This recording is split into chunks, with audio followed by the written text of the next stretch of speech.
The victory of Recep Tayyip Erdogan in the second round of the Turkish presidential election has been met with different reactions at the regional and global level. More details in the following report. Turkey's controversial elections concluded with the victory of Recep Tayyip Erdogan. The election that put Mr. Erdogan on the edge of the precipice after about 2 decades of rule. Finally, after 2 rounds of elections, he was able to secure the presidency of Turkey for 5 years by winning about 52% of the votes. The leader of the opposition, Kemal Kılıçdaroğlu, who won about 48% of the votes, called the Turkish presidential election the most unfair election of the past years.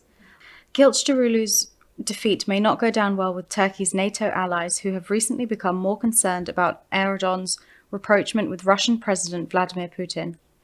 Regional and world leaders congratulated Turkish President Erdogan on his victory, but remained cautious about the path he would take for his nation. Turkey, which has served as a bridge between Europe and Asia for centuries, adopted an anti-European stance under Erdogan and shifted its secular roots to conservatism. Last night, following his victory, Erdogan addressed his supporters who gathered outside the presidential palace and called for solidarity, adding, "All 85 million people of the country won in this election." Erdogan further stated that dealing with inflation is the most important and urgent issue of Turkey. Currently, the inflation rate of 44% has affected everyone's life in Turkey.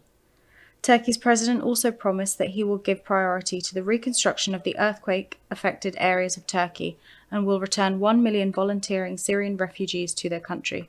However, the issue of the presence of hundreds of thousands of immigrants from other countries such as Iran, Afghanistan, Pakistan, and other countries was not mentioned in Mr. Erdogan's first speech.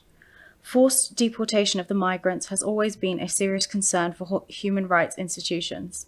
Also, Turkey's military attacks on the territory of Iraq and Syria under the pretext of fighting terrorism has caused disputes in the region.